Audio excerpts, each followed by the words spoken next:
મિત્રો સ્વાગત છે તમારું સોના ચાંદી લાઈવ ભાવ ચેનલમાં। જે સોના અને ચાંદીના ભાવમાં અત્યારે રીતસરનો હાહાકાર મચેલો છે। ઓલ ટાઈમ હાઈ સપાટી તમામ રેકોર્ડ તોડી અને સોના અને ચાંદીના ભાવ ઉપર ચડી રહ્યા છે। આસમાની ગતિથી તેજી આગળ વધી રહી છે। તો તેની પાછળના શું કારણો છે, શું એવા સમાચાર આવ્યા છે જેને સોના ચાંદીની તેજીમાં ભડકો કરી દીધો છે ને આગળ હવે શું થઈ શકે, સોનું અને ચાંદી સસ્તું થવાની કેટલી શક્યતાઓ, સોનું ચાંદી અત્યારે ખરીદાય કે રાહ જોવાય, લાંબા ગાળાના શું ટાર્ગેટ છે, ઘણી બધી માહિતી શોર્ટમાં આ વિડીયોમાં આપવાની છે। અગત્યનો વિડીયો। પહેલા જ નવા મિત્રો હોય તો વિડીયો લાઈક કરી ચેનલ સબસ્ક્રાઇબ કરવાનું, ફેસબુકના મિત્રો પેજ ફોલો કરવાનું ભૂલશો નહીં। ઝડપથી શરૂઆત કરીએ। ચાંદીના ભાવથી શરૂઆત કરી દઈએ તો જે ચાંદીનો ભાવ 1.5 મહિના અગાઉ ઓલ ટાઈમ હાઈ સપાટી એટલે કે 85,000 ઉપર પહોંચી ગયો હતો, ત્યારે એક ખાસ અપડેટમાં આપણે ચાંદીના ભાવમાં ત્યાંથી ઘટાડો થઈ શકે તેવી વાત કરી હતી। તો તે મુજબ અત્યારે જે એક મહિનાનો ચાર્ટ જોઈએ તો જોઈ શકાય ચાંદીના ભાવમાં એપ્રિલ મહિનાના અંત સુધીમાં ઘટાડો પણ થયો હતો। પ્રતિ કિલોએ ચાંદીનો ભાવ 79,000 સુધી પહોંચી ગયો હતો, પરંતુ ત્યારબાદ ફરીથી ચાંદીમાં તેજી આગળ વધી રહી છે। જે ઘટવાની શક્યતા આપણને 75,000 કે તેથી નીચે જાય તેવી હતી ચાંદીનો ભાવ, તો તેટલો નીચે નથી ગયો। તેના પણ અમુક કારણો છે જેની વાત આપણે આગળ કરશું। અને હવે આગળ ચાંદીમાં શું થઈ શકે, તો અત્યારે ચાંદીની તેજીને સપોર્ટ આપી રહેલા પરિબળો ખૂબ જ એક્ટિવ છે।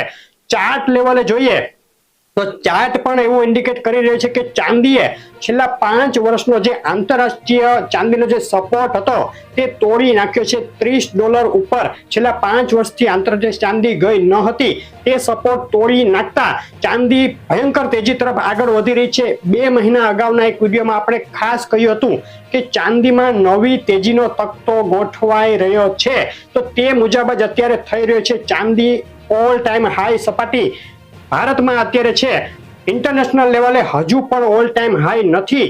$48 નો જે ઓલ ટાઈમ હાઈ હતો તેના તરફ ચાંદી આગળ વધી રહી છે। અત્યારે ચાંદીનો ભાવ, આજનો ભાવ આપણે વાત કરીએ તો ચાંદી વેચાઈ રહી છે 89,000 રૂપિયા પ્રતિ કિલોના ભાવે।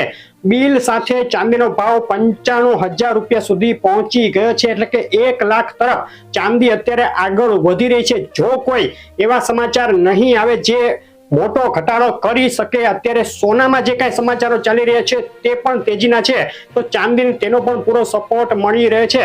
જો કોઈ ખાસ સમાચાર નહીં આવે તો ચાંદીની આ તેજી યથાવત રહી શકે, પરંતુ આગળ જે અગત્યના ડેટા આવવાના છે આ અઠવાડિયામાં તેના ઉપર ખાસ નજર રહેશે। તેના ઉપર આપણે નક્કી કરશું કે ચાંદીની આ તેજી 1 લાખ ઉપર જવાની છે કે નહીં, અને ચાંદી ખરીદવી કે નહીં। અત્યારે વેઇટ એન્ડ વોચ કરી શકાય।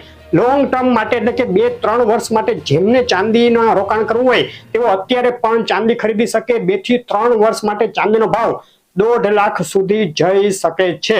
તો આ હતી ચાંદીના ભાવની વાત। સોનાના ભાવની વાત ઝડપથી લઈ લે તો સોનાના ભાવનો 1 મહિનાનો ચાર્ટ જોઈએ તો આપણે જે સોનું ઘટવાની વાત કરી હતી તેમાં આપણને $2180 સુધી સોનામાં ઘટાડો દેખાઈ રહ્યો હતો, પરંતુ તેવું થયું નથી। ઘટાડો આવ્યો હતો $2,433 થી ઘટી અને સોનું 30 એપ્રિલે $2,277 સુધી બોલાઈ ગયું હતું, એટલે કે $150 નો ઘટાડો આવ્યો હતો આપણી અપડેટ પછી। ભારતીય બજારમાં વાત કરીએ તો જે સોનાનો ભાવ 24 કેરેટ સોનું 75,500 રૂપિયા બિલ વગર જે વેચાઈ રહ્યું હતું તે 30 એપ્રિલે ઘટી અને 71,000 સુધી પહોંચી ગયું હતું, એટલે કે $4500 રૂપિયાનો ઘટાડો તેમાં પણ જોવા મળ્યો હતો। પરંતુ ત્યારબાદ એવા સમાચારો ઉપરા ઉપરી આવ્યા જેને સોનાને વધુ ઘટવા ન દીધું। સૌથી પહેલું રિસ્ક ફેક્ટર જે આપણે કહ્યું હતું તે હતું ઇઝરાયલ હમાસ યુદ્ધ। ઇઝરાયલ હમાસ યુદ્ધમાં સંપૂર્ણ શાંતિ થઈ જાય તો સોનામાં વધુ ઘટાડો થશે તેવું આપણે ચોખ્ખું કહ્યું હતું, જે થયું નહીં। સંપૂર્ણ શાંતિ થઈ નહીં, સમાધાનના જે કાંઈ પ્રયાસો હતા તે નિષ્ફળ ગયા। હજુ પણ યુદ્ધ ચાલુ જ છે, ઇઝરાયલ માનવા તૈયાર નથી। વિશ્વભરના જે દેશો છે તે કોશિશ કરી રહ્યા છે, પરંતુ ઇઝરાયલ યુદ્ધ ચાલુ રાખતા સોનાના ભાવને મોટો સપોર્ટ મળ્યો। આ બાજુ ઇકોનોમિક ડેટાની વાત કરીએ તો જે ફેડ વ્યાજદર ઘટાડવાની જાહેરાતો કરી રહ્યું હતું કે અમે વ્યાજદર ઘટાડશું, તેમાં એક એવો ધક્કો લાગ્યો કે જે ઇન્ફ્લેશનના ડેટા આવી રહ્યા હતા તે નરમ આવવા માંડ્યા ઉપરા ઉપરી, એટલે કે અમેરિકામાં ઇન્ફ્લેશન કાબુમાં આવી રહી છે તેવું બતાવતા ડેટા આવ્યા, જેને લઈને માર્કેટ એનાલિસ્ટો એવું માનવા માંડ્યા કે ફેડ ઝડપથી વ્યાજદર ઘટાડશે।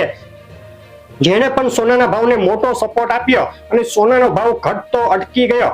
આ બધા કારણોથી સોનું ફરીથી આગળ ભાગવા માંડ્યું. વિશ્વભરની જે બેંકો છે તે સોનું ટન મોઢે ખરીદવા લાગી અને સોનાના ભાવમાં એક ધારો ઉછાળો ફરીથી આવી ગયો છે. આજની વાત કરીએ તો આંતરરાષ્ટ્રીય સોનાએ ઓલ ટાઈમ હાઈની સપાટી કુદાવી દીધી અને $2450ની ઐતિહાસિક સપાટીએ સોનું આજે પહોંચી ગયું હતું. તેની પાછળ એક કારણ એ પણ છે ઈરાનથી આવી રહેલા સમાચારો. ઈરાનના રાષ્ટ્રપતિનું હેલિકોપ્ટર દુર્ઘટનામાં મૃત્યુ થયાનો સમાચાર આવ્યા અને તેની પાછળ જે રાજનીતિક એનાલિસ્ટો હોય છે તે ઇઝરાયલનો હાથ માની રહ્યા છે. જો ઇઝરાયલનો હાથ આમાં આવશે, સાબિત થશે અથવા તો સાબિત ન પણ થાય પરંતુ ઈરાન એવું માનશે તો દુનિયા ફરીથી એક મોટા યુદ્ધમાં ધકેલાઈ શકે તેવા ખાલી એક સંભાવનાને પગલે પણ સોનાને બૂસ્ટ મળી ગયું છે અને સોનાનો ભાવ ઉછળી ગયો છે. આ બાજુ ઇકોનોમિક ડેટા એ ઇન્ડિકેટ કરી રહ્યા છે કે હવે ફેર વ્યાજદર ઘટાડી શકે. તેને પણ સોનાના ભાવને સપોર્ટ આપ્યો. આગામી દિવસોમાં ખૂબ મોટી ઉથલપાથલ. આજે બે મુખ્ય સમાચારો છે તે કઈ બાજુ જાય છે, ઇકોનોમિક અને રાજનીતિક જે જીઓપોલિટિકલ ટેન્શન છે ઈરાન ઇઝરાયલ તે વધે છે કે નહીં તે જોવાનું રહેશે. તે મુજબ સોનાનો ભાવ આગળ વધશે પરંતુ ઓવરઓલ સોનું અત્યારે તેજીમાં ગણાય. આગામી દિવસોમાં કરેક્શન આવવાની શક્યતા હજુ પણ ગણી શકાય પરંતુ ખૂબ મોટું કરેક્શન શક્ય નથી. જેમણે લોંગ ટર્મ માટે સોનું ખરીદવું હોય 2 થી 3 વર્ષ માટે તેઓ અત્યારે પણ ખરીદી શકે છે. તો આ હતી સોના અને ચાંદીના ભાવની અત્યારની જે એનાલિસ્ટ છે તે ને આગળ શું થઈ શકે તેની શક્યતા હજુ આવતા એક અઠવાડિયામાં વધુ ચોક્કસ ક્લુ મળશે અને વધુ ચોક્કસ દિશાની આપણને ખબર પડશે તો વધુ એક ખાસ અપડેટ આપવામાં આવશે. તો રોજના લાઈવ ભાવ અને આ રીતની અપડેટ જોવા માટે વિડીયો લાઈક શેર કરી અને ચેનલ ખાસ સબસ્ક્રાઇબ કરવાનું ભૂલશો નહીં. અપડેટ કેવી લાગી ખાસ કોમેન્ટમાં કહેજો અને તમારા શહેરનું નામ જો રોજના લાઈવ ભાવના લિસ્ટમાં ઉમેરવું હોય તો અમને કોમેન્ટમાં લખીને મોકલી આપો. આભાર.